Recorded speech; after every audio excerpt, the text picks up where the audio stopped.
बोलो पार्वती पते हर हर महादेव। दोस्तों, आप सभी लोग जानते हैं दोस्तों, ये वो सोमवार है जो सावन मास में पड़ने वाला सबसे बड़ा सोमवार है। क्योंकि ये सावन मास पड़ने वाला है और इसका बहुत ही बड़ा और विशेष महत्व होता है।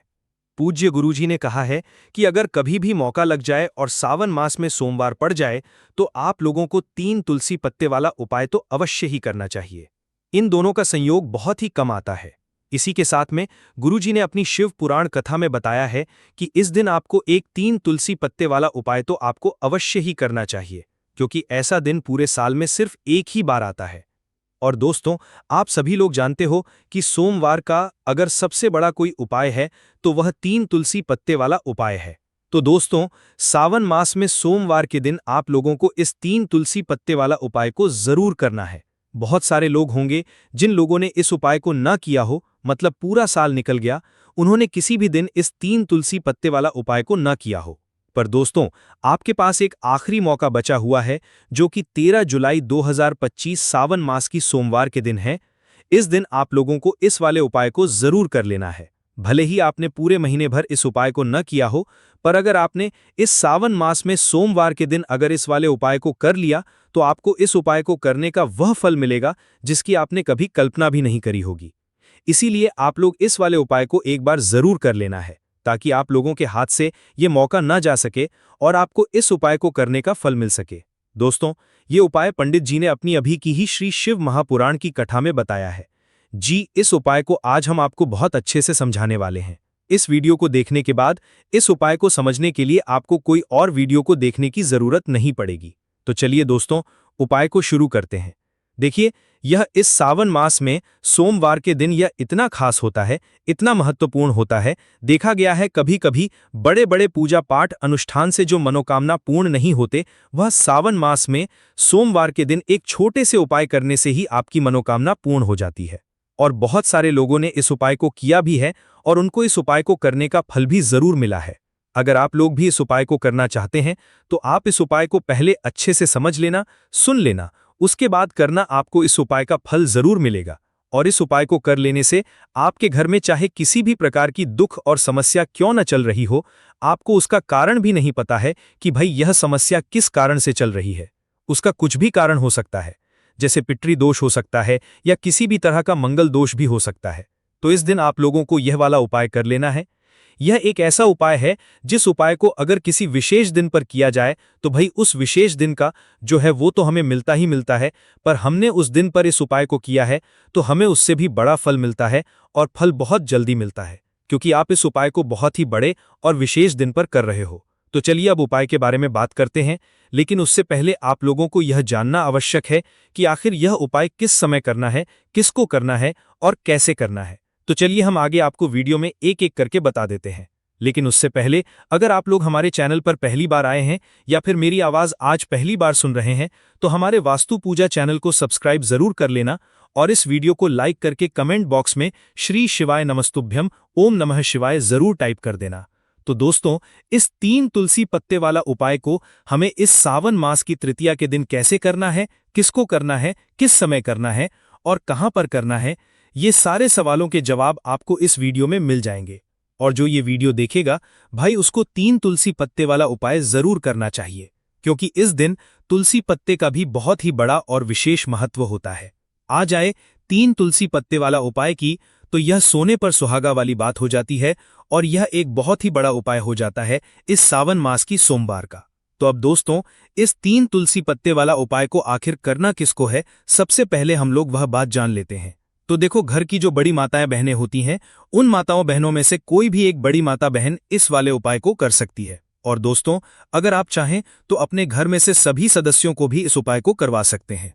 अगर किसी व्यक्ति की खुद की कोई मनोकामना है, खुद की कोई दुख और परेशानी है जो कि वह अपने लिए ही करना चाहता है इस वाले उपाय को, तो वह खुद अपने लिए भी कर सकता है। बाकी अगर कोई घर में से ऐसा है जो कि अपने पूरे घर परिवार की सुख और शांति के लिए यह वाला उपाय करना चाहता है, तो भाई वह भी कर सकता है।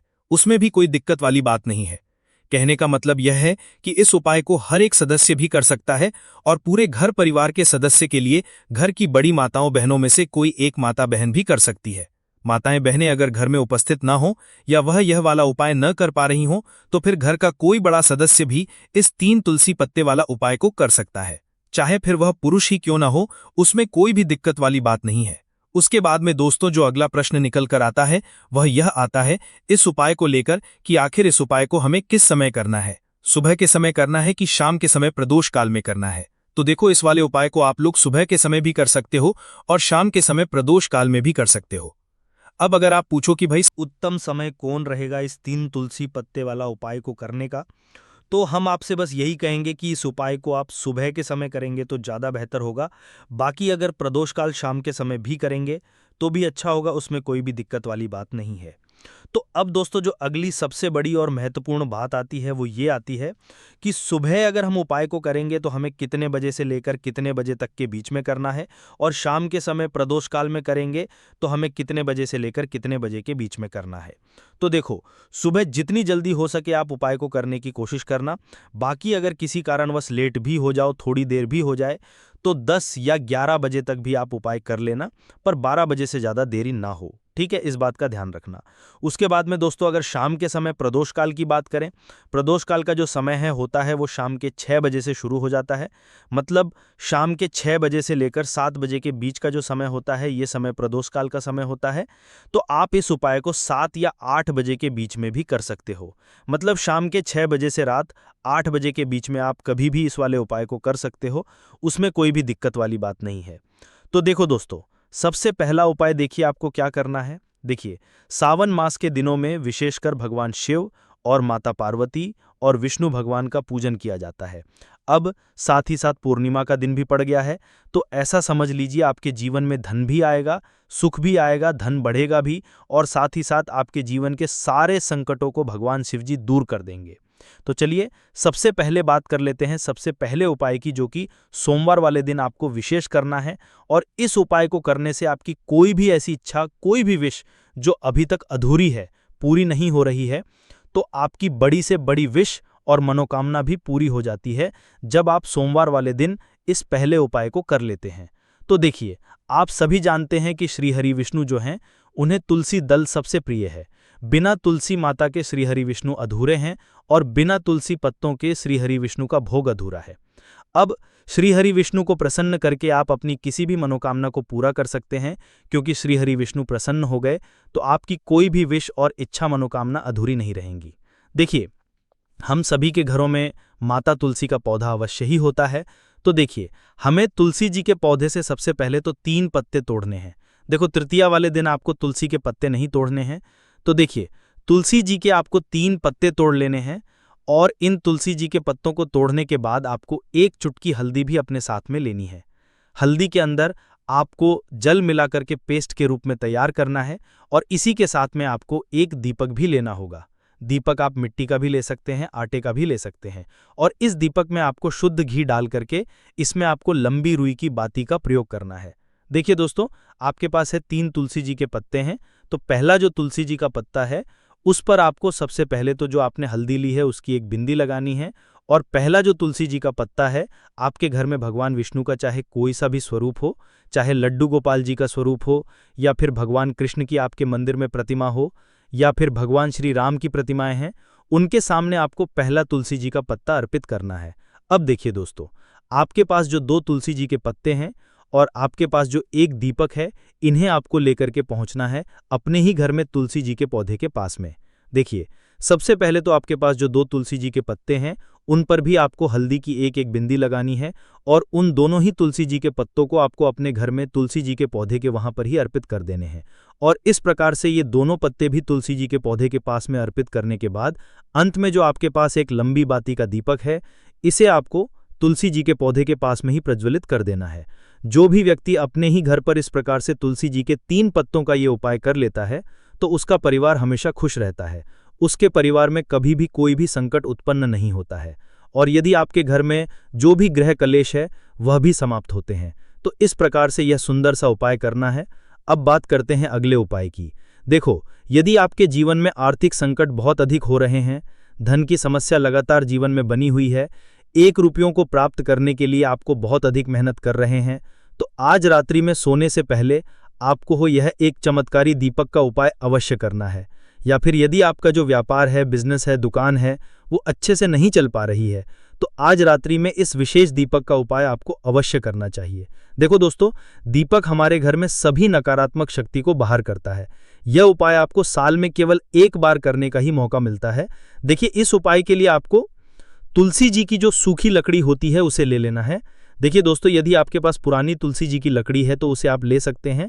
मैं तुलसी जी जो लकड़ी है वो सूखी हुई है तो उसकी लकड़ी आप तोड़ करके इस्तेमाल कर सकते हैं, लेकिन आपको ध्यान रखना है कि सूर्यास्त से पहले पहले ही आपको ये जो तुलसी जी की लकड़ी है इसे अवश्य ही तोड़ लेना है। तो इस उपाय के लिए आपको सबसे पहले तो एक मिट्टी का दीपक लेना होगा, चाहे तो आटे का दीपक भी ले सकते हैं, क्योंकि आटे का दीपक सभी दीपक में सर्वोत्तम माना गया है। इस दीपक के अंदर आपको शुद्ध घी डाल करके इसमें आपको लंबी रुई की बाती का प्रयोग करना है। आपको शुद्ध घी का प्रयोग करना होगा और इससे दीपक के अंदर आपने जो तुलसी जी की लकड़ी ली है उसे भी रख देना है। लेकिन ये जो तुलसी जी की लकड़ी है इसमें आपको चारों तरफ अच्छे से घी लगा लेना है।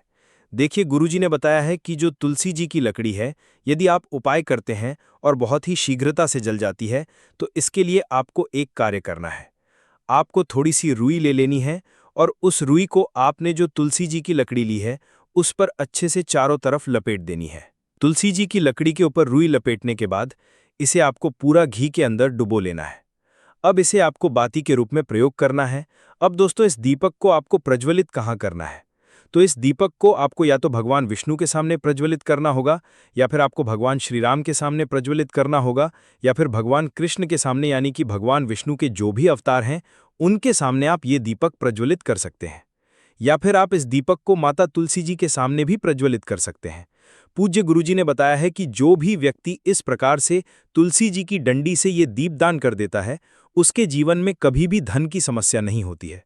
इसीलिए आपको ये पूरे साल में केवल एक बार ही मौका मिलता है इस उपाय को करके देखना, आपकी सभी इच्छाएं जरूर पूर्ण होंगी। ये जो उपाय है रात्रि में सोने से पहले करना है। ये उपाय करते सर्वश्रेष्ठ होने वाला है। देखिए, इस उपाय के लिए आपको मात्र 5 हरे मूंग के दाने ले लेने हैं और ये सोमवार के दिन पड़ रही है, इसीलिए आपको 5 हरे मूंग के दाने लेना है। हरे मूंग के दाने आपको साबुत लेने हैं, खंडित नहीं होने चाहिए, इस बात का ध्यान रखें। और इसी के साथ में आपको एक तांबे के पात्र के अंदर अपने घर से शुद्ध जल ले लेना है। अब दोस्तों, इन सभी सामग्रियों को लेकर के आपको सीधे पहुंच जाना है भगवान शिव के मंदिर में देखिए, इस उपाय को भी आप सुबह भी कर सकते हैं और शाम के समय में भी कर सकते हैं। देखिए, भगवान शिव के मंदिर में पहुंचने के बाद आपके पास जो 5 हरे मूंग हैं उनमें से पहला जो हरा मूंग है, आपको शिवलिंग के सामने जो नंदी महाराज होते हैं और उनका जो पैर उठा हुआ होता है वहां पर आपको पहला हरा मूंग समर्पित कर देना है और आपको ओम नमः शिवाय इस मंत्र का जाप कर लेना है।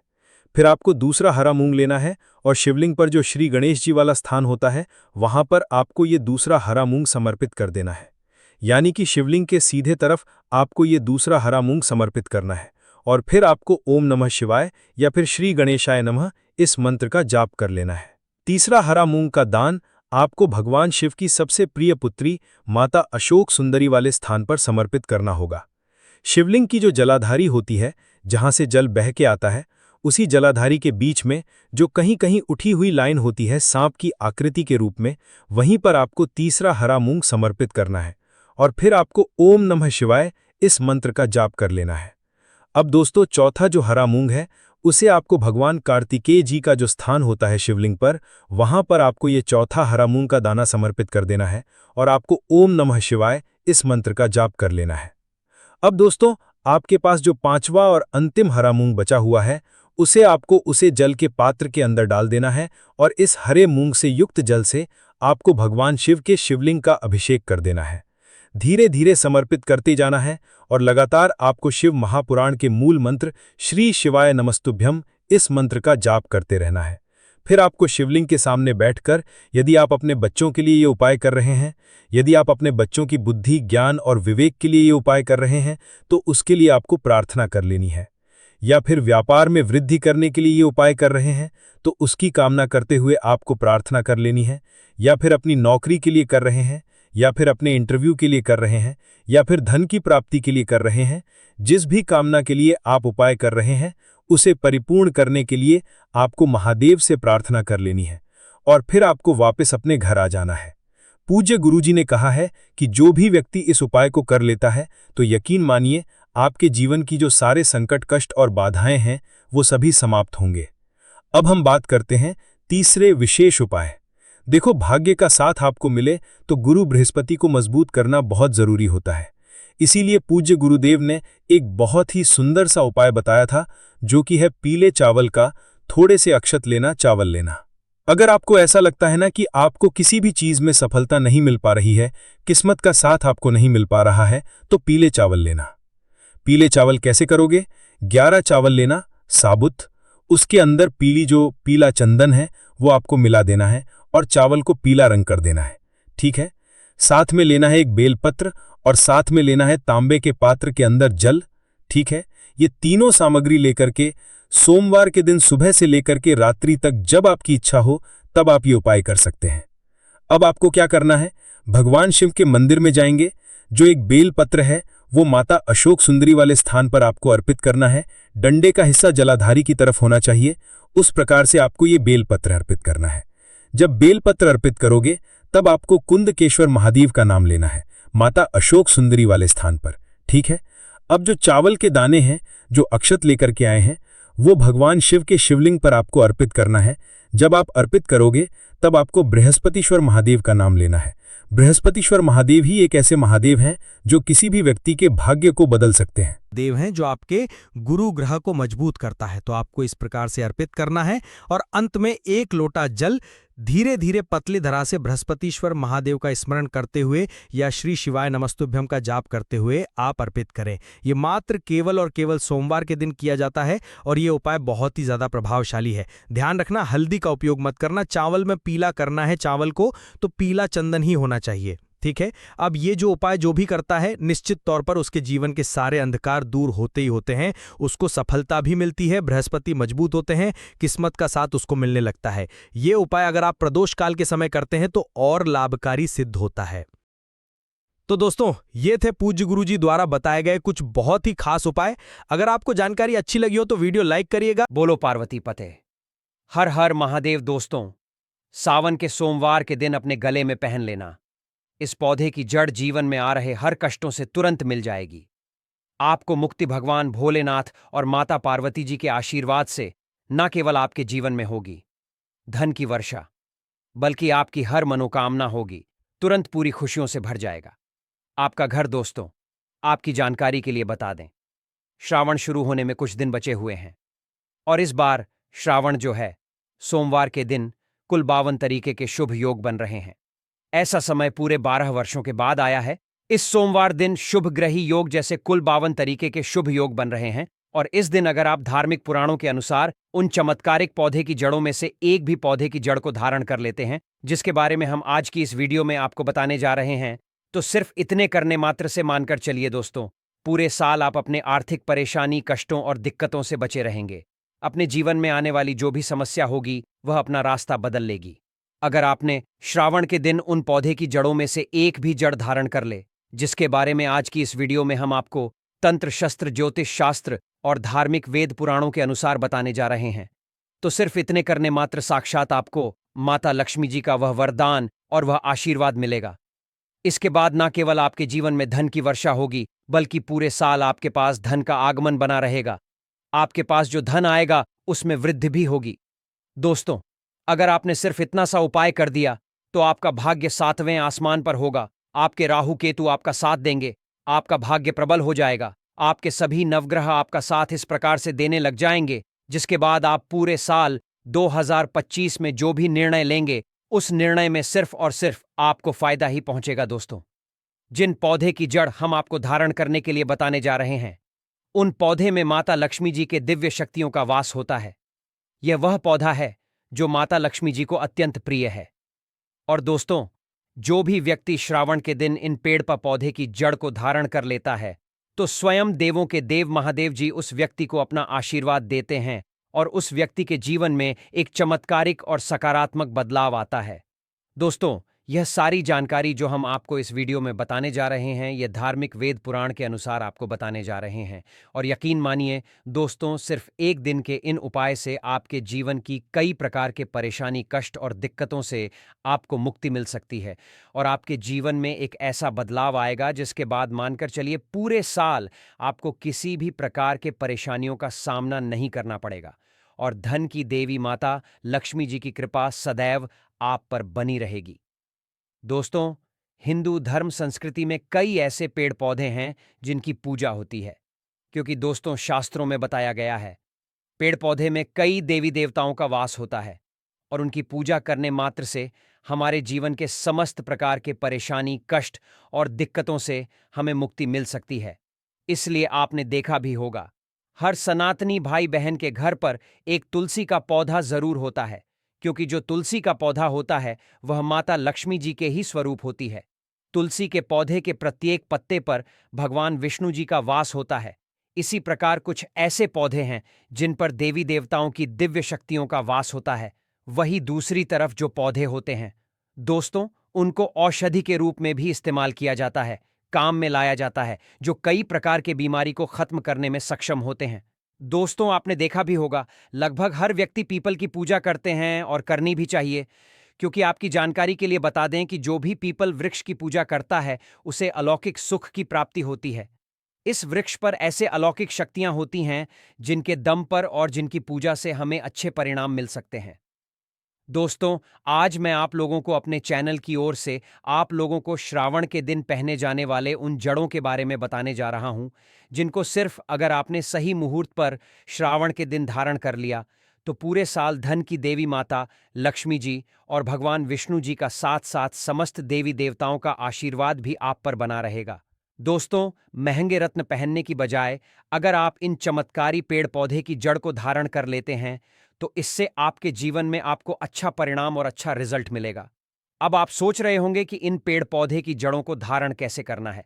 तो देखिए दोस्तों, आपको इन जड़ों को लाना है और किसी भी ताबीज में या तांबे के ताबीज में आपको सही मुहूर्त के अनुसार इसे धारण करना है और मुहूर्त के बारे में आज के इस वीडियो में हम आपको आगे बताने जा रहे हैं। बस इतना सी अगर आपने उपाय कर लिया तो यकीन मानिए पूरा साल आपका बहुत ही मंगलकारी रहेगा। आने वाला समय आपका बहुत ही कल्याणकारी होगा। दोस्तों, वीडियो में आगे बढ़ने से पहले आप सभी से एक छोटा सा रिक्वेस्ट है, वीडियो को लाइक कीजिए, चैनल श्री शिवाय टीवी को सब्सक्राइब कर लीजिए और सच्चे दिल से कमेंट बॉक्स में लिखिए जय माता लक्ष्मी, हर हर महादेव। दोस्तों, मेरे चैनल बनाने का एक ही मकसद है, सबका भला हो। अगर हमारे वीडियो को देख करके किसी एक का भला होता है तो मैं अपने आप को कृतार्थ समझता हूं, सौभाग्यशाली समझता हूं। इसलिए दोस्तों, आप जो है हमारे इस श्री शिवाय टीवी चैनल को सब्सक्राइब जरूर करें ताकि अच्छे से अच्छे वीडियो का जानकारी आपको सबसे पहले मिल सके। दोस्तों, अगर आप चाहते कि श्रावण में आपके ऊपर धन की वर्षा हो, आपके जीवन में धन आने के सारे रास्ते खुल जाए, आपके जीवन में इतना धन हो जिसके बाद आपको धन की कमी ना हो, माता। दोस्तों, बोलो पार्वती पते हर हर महादेव। प्रिय भक्तों, तुलसी माता इस वीडियो को जो भी सच्चे दिल से लाइक करे, इस चैनल को सब्सक्राइब करे, उसके घर में आप स्थायी रूप से निवास करें, उसकी झोली खुशियों से भर दें और उसके घर में कभी रुपयों पैसों की कमी ना होने पाए। तुलसी माता को जल देते समय बोलने चाहिए ये 3 शब्द जिनसे सभी मनोकामनाएं पूरी होती हैं। आज हम इस वीडियो में जानेंगे कि तुलसी माता को जल देते वक्त कौन से शब्द बोलने चाहिए। किसी समय की बात है, भगवान विष्णु विश्राम कर रहे थे, तभी देवी लक्ष्मी वहां आईं और भगवान विष्णु से तुलसी माता को जल देने के महत्व के बारे में पूछा। भगवान विष्णु ने उन्हें तुलसी माता को जल देने के महत्व को विस्तार से बताया। तब देवी लक्ष्मी ने कहा, हे स्वामी, आपने मुझे तुलसी माता के महत्व के बारे में बताया, लेकिन अब मैं ये जानना चाहती हूँ कि तुलसी माता को जल कैसे देना चाहिए, उनकी सेवा की सबसे श्रेष्ठ विधि क्या है और जल देते समय कौन सा मंत्र बोलना चाहिए। भगवान विष्णु ने उत्तर दिया, प्रिय देवी, जैसा कि मैंने तुम्हें तुलसी माता के महत्व के बारे में बताया, उसी तरह तुलसी माता को जल देते समय बोला जाने वाला मंत्र भी बहुत महत्वपूर्ण है। ये मंत्र 3 शब्दों का है, लेकिन इसका असर अत्यंत शुभ और कल्याणकारी है। जो भी रोज तुलसी माता को जल देते समय इन 3 शब्दों का उच्चारण करेगा, उसके घर में मां लक्ष्मी का वास होगा, उसकी दरिद्रता समाप्त हो जाएगी और उसे अपार धन धान्य की प्राप्ति होगी। मंत्र के महत्व को बताते हुए भगवान विष्णु ने कहा, इस मंत्र का महत्व सुनने से ही मनुष्य के सभी पाप नष्ट हो जाते हैं। उसे हजारों वर्षों तक तुलसी माता को जल देने के पुण्य का फल मिलता है। फिर भगवान विष्णु ने देवी लक्ष्मी को एक कथा सुनाई। उन्होंने कहा, दक्षिण दिशा में यमनगरी नामक एक नगर था, जहां रमेश नामक एक ब्राह्मण रहता था। वह अत्यंत पापी और गलत कामों में लिप्त व्यक्ति था। जन्म से ब्राह्मण होते हुए भी वह धार्मिक कार्यों से दूर रहता था। न वह पूजा करता, न ध्यान, न जप और न ही किसी का सत्कार करता। वह मदिरापान और मांसाहार भी करता था और हमेशा अनैतिक कार्यों में व्यस्त रहता था। और वह ब्राह्मण दिन में खेत में काम करके पत्ते बेचकर अपनी जीविका चलाता था और रात में वेश्याओं के पास जाता था। इस तरह उसने अनेक वर्षों तक अपना जीवन इसी पापपूर्ण तरीके से बिताया। फिर एक दिन वह दुर्बुद्धि ब्राह्मण पत्ते इकट्ठा करने के लिए एक आरशी की वाटिका में पहुंचा और पत्ते तोड़ने लगा। तभी एक काले सर्प ने, जो काल के रूप में वहां उपस्थित था, उसे काट लिया। उसी समय उसकी मृत्यु हो गई। उसकी मृत्यु के तुरंत बाद यमराज के दूत वहां प्रकट हुए और उसकी आत्मा को लेने के लिए आए। वे उसे यमलोक ले जाने लगे। मार्ग में वह ब्राह्मण यमदूतों के सामने रोने और विलाप करने लगा। उसने कहा, हे दूतों, मुझे कहाँ ले जा रहे हो? मुझे छोड़ दो, मेरे प्राण बचा लो। लेकिन यमदूत बोले, अरे पापी ब्राह्मण, तेरे दुष्कर्म के कारण तुझे ये दंड मिला है। अब यमराज तुझे घोर नरक में डालेंगे। यमलोक पहुंचने पर चित्रगुप्त ने उस ब्राह्मण का पूरा लेखा जोखा प्रस्तुत किया। उन्होंने कहा, हे धर्मराज, इस ब्राह्मण ने अपने पूरे जीवन में केवल पाप किए हैं। इसने कभी कोई पुण्य कार्य नहीं किया। धर्मराज ने दूतों से कहा, हे दूतों, इस घोर पापी ब्राह्मण को नरक में डाल दो। इसे अपने कर्मों का फल भोगना होगा। यमदूत उस ब्राह्मण को नरक में ले गए और उसे भयंकर अग्नि में धकेल दिया। वह कई वर्षों तक नरक की यातनाएं सहता रहा। इसके बाद उसे अगले जन्म में बैल के रूप में जन्म मिला। बैल का शरीर पाकर उसने भारी बोझ उठाने का कार्य किया। उसका मालिक उसे दिन रात काम करवाता था। जब उसकी शक्ति समाप्त होने लगी तो मालिक ने उसे एक लंगड़े आदमी को बेच दिया। वह लंगड़ा आदमी उस